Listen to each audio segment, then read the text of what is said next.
Topic for discussion today is prioritization. What is prioritization? Prioritization is a process by which you're going to decide on which patient requires your attention first. So it is a process that requires discretionary judgment to determine how quickly you're going to do an intervention or who are you going to look at the very first. In a question in NCLEX that requires prioritization, the one thing we have to keep in mind is all your options are going to be right, but you have to look at what needs your attention first. So how will we determine which problem or which patient needs your attention first? The principles that we follow is first, ABC technique. ABC, in ABC, A stands for airway, B stands for breathing, and C stands for circulation. If you have a patient who needs an intervention with the airway, they take priority over all the other patients that you have. How will you know if there is a problem with the airway? The person is not able to speak, or there is an obstruction with your airway. Intervene that first. Breathing. What are we going to assess to know if the person has a problem with breathing? You're going to look at the respiratory rate, rhythm, saturation, see if the person has any cough, what is the use, if there are any use of accessory muscles, and based on that, you can determine whether the breathing is affected or not. C stands for circulation. Circulation is determined by looking at the pulse, the regularity of the pulse, the strength of the pulse, what is your capillary refill, what is the color of the skin, and what is the temperature of your extremities. These factors will tell you whether the circulation is intact or if it's compromised. So based on this, you will attend to the person who has airway issues first, breathing next, and circulation last. That's with the ABC principle.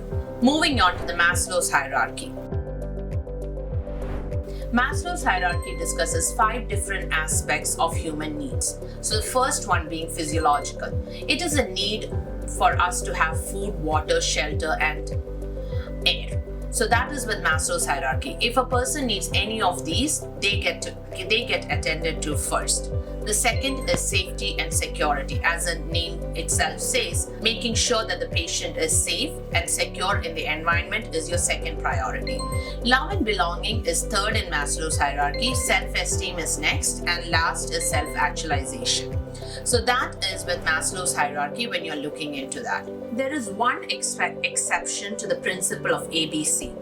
That is, if you have an unresponsive patient and you're going to initiate CPR, we follow the hierarchy of CAB.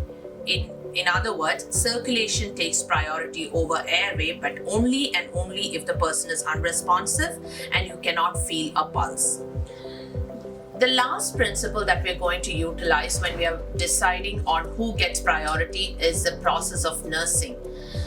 When I talk about nursing process, I'm talking about assessment, planning, diagnosis, goal setting, and then evaluation. So first priority, whenever any patient has an issue, your assessment is the first step that you have to do. Once assessment is done, you're going to identify the problems. Once the problems are identified, you have to decide on what are the potential action or plan the actions that can possibly help you find a resolution or a solution to your identified problems. Once planning is done, you're going to give interventions based on the plan, and final step is evaluation. So in conclusion, whenever we are looking at prioritization, there are 3 main principles that we follow. The first one is the rule of ABC, where airway takes priority over breathing and breathing takes priority over circulation. The second is Maslow's hierarchy, where you're looking at physiological needs followed by safety and security, love and belonging, self-esteem, and self-actualization. And the last is your nursing process, where assessment takes priority over setting up of goals, planning, interventions, and evaluations. There are a couple of things that we have to mention when we are talking about prioritization. One is your primary and your secondary assessment. Your primary assessment is the initial first look assessment that you do to determine who takes priority.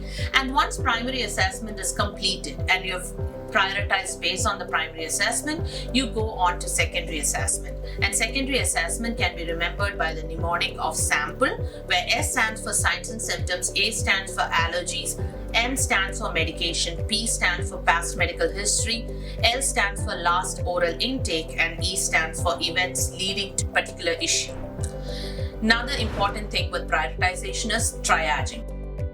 Triaging is mainly an area that you have when you have mass casualty or when it's out of hospital situation, where you do a brief assessment and divide people into 4 different categories. Category 1 requires intervention within that half an hour to 2 hours, that is emergency. Category 2 is urgent, which requires who can wait for up to 2 hours. And then you have category 3, and the last category is where you don't intervene because there is no point in intervening or you've already lost the patient.